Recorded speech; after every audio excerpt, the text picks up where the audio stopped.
తాళపత్రాలను భారత కోసం వాడిన పాండురంగ వామన్ కానే.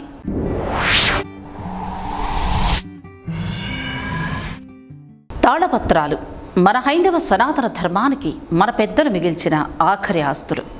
అలాంటి తాళపత్రాలను శోధించి ఆధునికంగా అవసరమయ్యే ఎన్నో విప్లవాత్మక చర్యలకు ఉపయోగించిన మొట్టమొదటి భారతీయుడు ఆచార్య పాండురంగ వామన్ కానే గురించి కొన్ని విశేషాలను ఇప్పుడు తెలుసుకుందాం.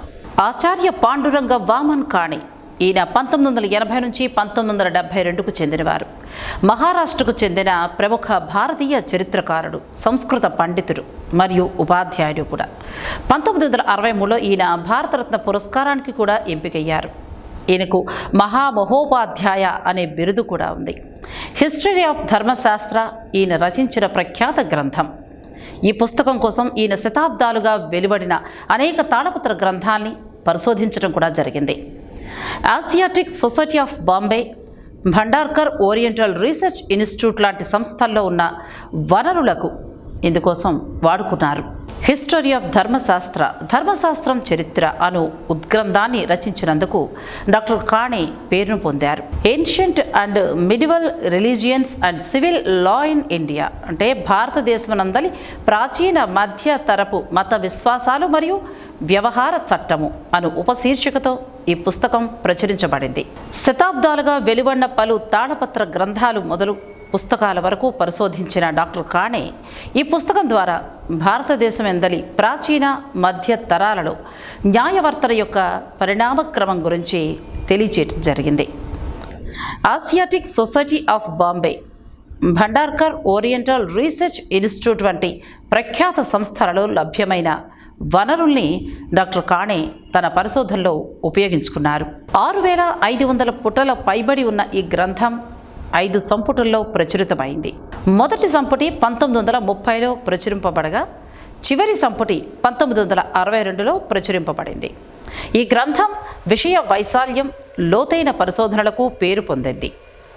డాక్టర్ కానే మహాభారతం, పురాణాలు, చాణక్యుడు వంటి విభిన్న దృక్పథాల రచనల్ని సంప్రదించడమే కాకుండా అప్పటి వరకు జనసామాన్యానికి తెలియని ఎన్నో పుస్తకాల్ని సంప్రదించారు కూడా. ఈ గ్రంథ వైశిష్టం ఆయన సంస్కృత భాషా ప్రావీణ్యానికి ఆపాదించబడింది. పురాణాలు మున్నగు గ్రంథాలను పూజాభావంతో కాక ఆపేక్ష భావంతో పరిశోధించినందువల్లే ఆయన కృతార్థులయ్యారని ఒక భావన ఉంది. వ్యవహార మయూఖ అనే పుస్తక రచనలో భాగంగా చదువురులకు ఉపయుక్తంగా ఉండుటకు ధర్మశాస్త్ర చరిత్ర గురించి ఒక ముందు మాట రాయటానికి కానే పూనుకోవడం కూడా జరిగింది. కాలక్రమంలో ఆ బీజం మహావృక్షమై హిస్టరీ ఆఫ్ ధర్మశాస్త్రగా రూపుదిద్దుకుంది. ఈ ఉత్గ్రంథాన్ని ఆంగ్ల భాషలో రచించినప్పటికీ ధర్మ అను పదానికి సరిసమానమైన అర్థం ఇవ్వగల పదమేది ఆంగ్ల భాషలో లేదు అని కానే అభిప్రాయపడ్డారు. ఆంగ్ల, సంస్కృత, మరాఠీ భాషల్లో ఆయన రచనలు దాదాపు 15,000 పుటల దాకా కూడా ఉన్నాయి. ఆచార్య కానే మహామహోపాధ్యాయ బిరుదుతో గుర్తించబడ్డారు. ఆయన బొంబాయి విశ్వవిద్యాలయానికి ఉప కులపతిగా కూడా పనిచేశారు. భారతీయత్వ విద్యకై ఇండాలజీ లేక ఇండిక్ స్టడీస్ నెలకొల్పబడిన కురుక్షేత్ర విశ్వవిద్యాలయం స్థాపనకై ఆయన సేవలు ఉపయోగించుకోబడ్డాయి. 1956లో ఆయన పరిశోధనా గ్రంథమైన హిస్టరీ ఆఫ్ ధర్మశాస్త్ర వాల్యూమ్ ఐవికు ధర్మశాస్త్ర చరిత్ర 4వ సంపుటి సంస్కృతానువాదం విభాగంలో కేంద్ర సాహిత్య అకాడమీ అవార్డు లభించింది. ఆయన భారతీయ విద్యాభవన్లో గౌరవ సభ్యునిగా కూడా ఉన్నారు. విద్యారంగానికి ఆయన చేసిన సేవలను గుర్తిస్తూ భారత ప్రభుత్వం ఆయనను రాజ్యసభ సభ్యునిగా కూడా నియమించడం జరిగింది. 1963లో సర్వోత్తమమైన భారతరత్న అవార్డుతో ఆయన గౌరవించబడ్డారు. ప్రజలకు హక్కులే కానీ బాధ్యతలు లేవు అన్న తప్పుడు అభిప్రాయం కలుగు చేయడం ద్వారా భారత రాజ్యాంగం దేశంలోని సాంప్రదాయిక ఆలోచనల్ని పక్కన పెట్టింది అని కానే అభిప్రాయపడ్డారు. ఆయన ఉద్గ్రంథం యొక్క సాధికార ప్రవృత్తి వలన విజ్ఞాన సర్వస్వము వలె వైశాల్యం కలిగి ఉండటం వలన ఎక్కువసార్లది రాజకీయ చర్చలలో చోటు చేసుకోవడం కూడా జరిగింది.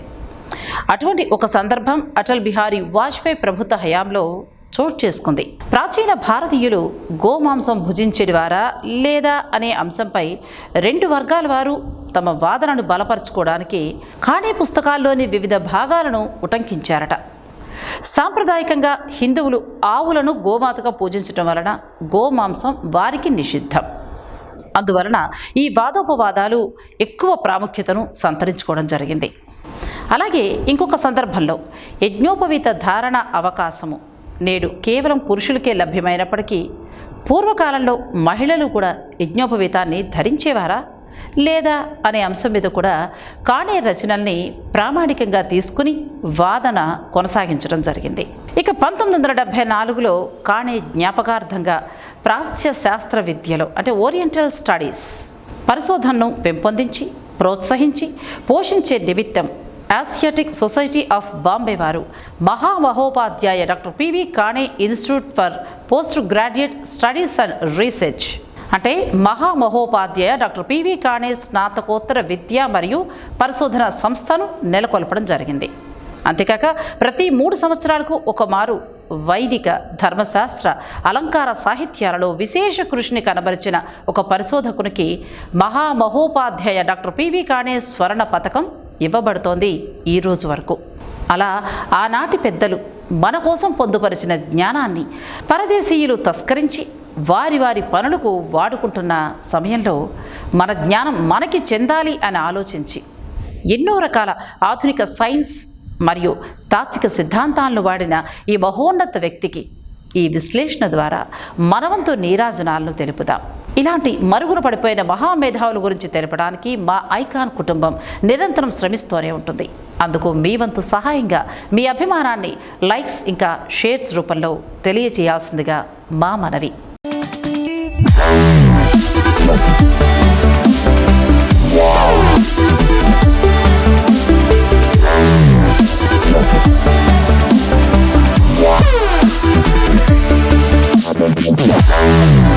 Yeah.